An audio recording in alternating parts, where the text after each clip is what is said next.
मन मौजी तू मन मौजी में, यह बात कहे सब मन को। चल चल पड़े अनंत की ओर, मन खोजे मन से खुद को। नमस्ते, जय जिनेंद्र।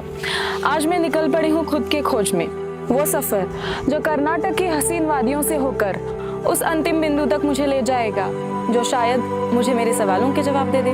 तो चलिए आप और मैं चलते हैं इस सफर पर।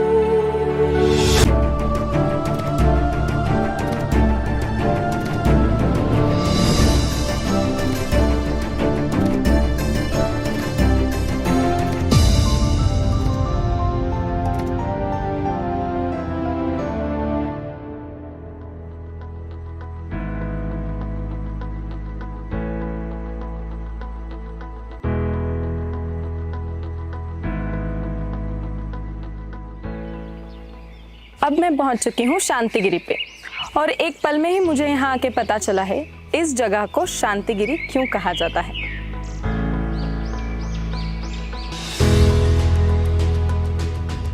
यहाँ स्वागत के लिए तैयार भव्य मुख्य प्रवेश द्वार, जिसको अपराजित द्वार भी कहा जाता है। आगे बढ़ने के बाद ही हमारा ध्यान खींच लेता है शांतिगिरी की गरिमा को गगन स्पर्शी रूप देने के लिए खड़ा 42 फुट का मान स्तंभ। अंदर आते ही हमें 3 भव्य मूर्तियों का दर्शन होता है।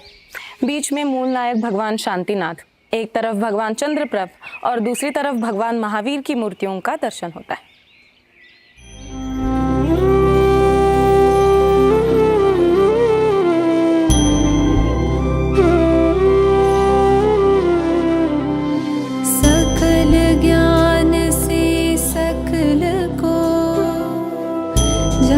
रहे जगदीश, विकल रहे जड़ देह से, विमल नमोनत शीश।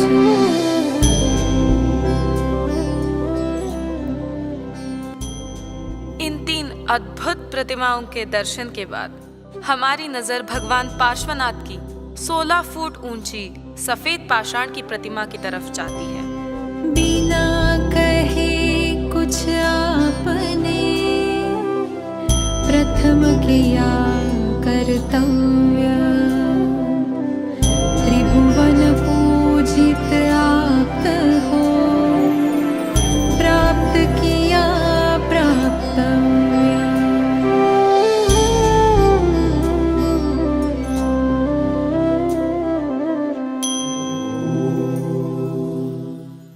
भगवान के मंदिर में प्रवेश करते ही दुनिया के सारे महल और मकान फीके लगने लगते हैं।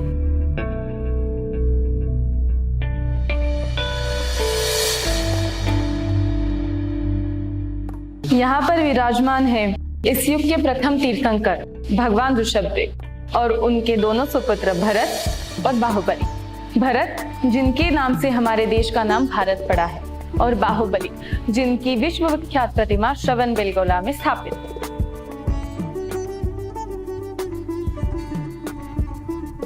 कारवार के जंगल में मिली 800 साल पुरानी इस प्राचीन पार्श्वनाथ तीर्थंकर की प्रतिमा को यहाँ पर प्रतिष्ठित किया गया है। इस जगह पर विदेह क्षेत्र की 20 तीर्थंकरों की खड्गासन सफेद पाषाण की 20 मूर्तियां अलग अलग वेदी पर विराजमान है। इस क्षेत्र के मूल नायक भगवान शांतिनाथ की प्रतिमा के पीछे वाली लाल कमानों में नवदेवता विराजित है। ओम में पंच परमेष्ठी गर्भित है। ह्रीम इस बीजाक्षर में 24 तीर्थंकरों की प्रतिमाएं स्थापित है।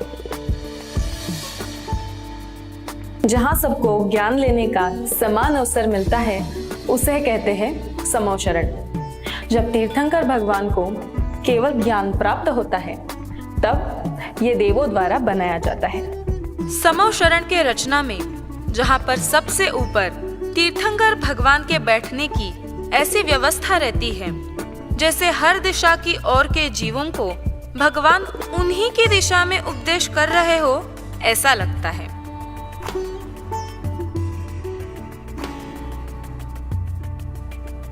अभी जो हमने समोशरण देखा, उसका छोटा सा कांच का स्वरूप यहाँ पर हमें देखने को मिलता है। आपको मेरी तरह ही जानकर आश्चर्य होगा, हम आजकल मल्टीवर्स के बारे में थ्योरी सुनते हैं, कहानियां पढ़ते हैं, बातें भी करते हैं। इसके बारे में जैन शास्त्रों में हजारों साल पहले ही लिखा गया है। जैन भूगोल के अनुसार जम्बू द्वीप से 8वें द्वीप में बसे नंदीश्वर द्वीप में 52 गोल आकार वाले पर्वतों के बारे में बताया गया है और इन सभी पर्वतों पर एक एक अकृत्रिम जिनालय भी है।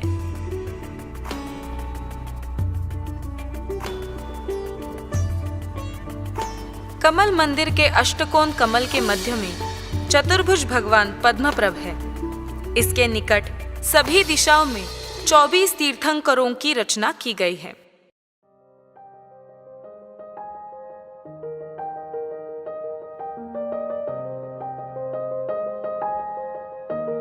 अभी हम यहाँ पर बहुत ही खास तरीके से बनाए हुए सिद्धांत दर्शन के लिए आए हैं। यहाँ पर दर्शन के लिए हमें स्पेशल परमिशन की जरूरत पड़ती है।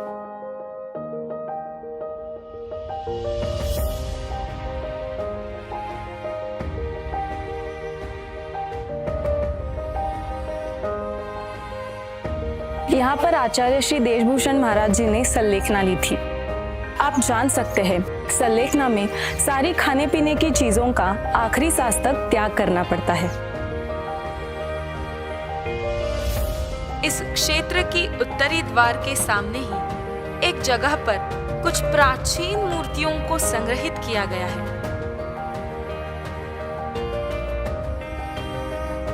भगवान के सामने जब सभी लोग सिर झुकाते हैं, तब हर कोई मंदिर की अद्भुत ऊर्जा से अनुभूत हो जाता है। जैन दर्शन की ये एक विशेषता भी है कि व्यक्तिगत स्वतंत्रता के साथ सामूहिक शांति का भी संदेश यहाँ पर दिया गया है।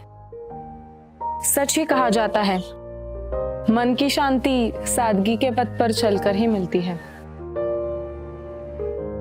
ये एक अजीब सा एहसास है जो मैं शब्दों में बयां भी न कर पाऊं।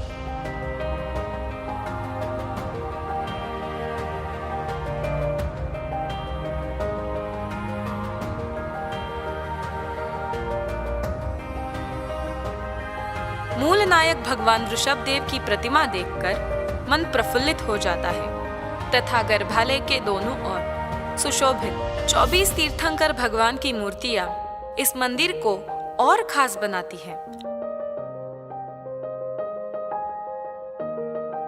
यहाँ पर हम देख सकते हैं, इन दीवारों पर आचार्य कुंद भगवान विरचित समयसार नामक एक महान ग्रंथ की गाथाएं शिल्पकला की तरह यहाँ पर प्रस्तुत की गई है।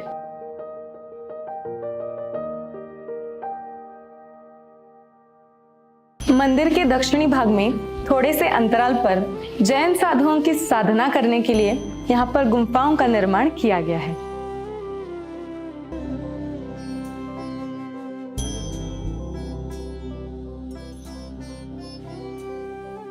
बच्चों को सुसंस्कृत बनाने और धर्म संबंधी ज्ञान देने के लिए गुरुकुल की स्थापना की गई है।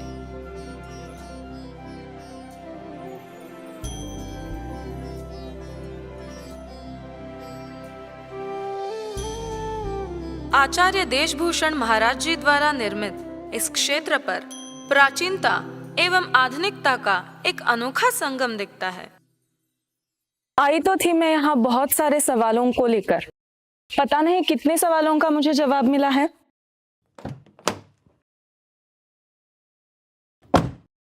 हाँ, लेकिन कुछ सवाल कम जरूर हुए हैं।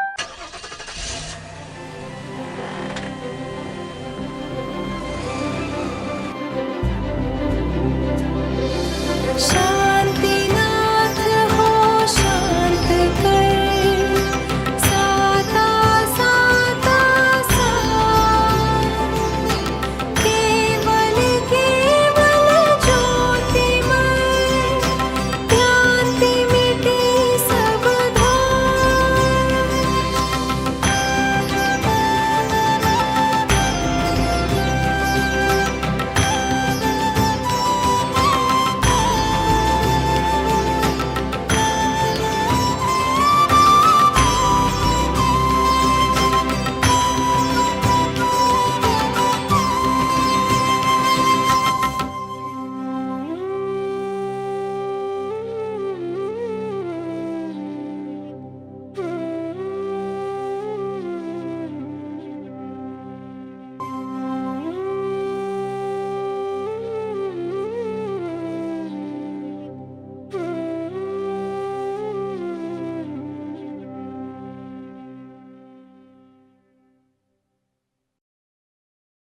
आज हम यहाँ कुप्पनवाड़ी कोतली क्षेत्र में हैं।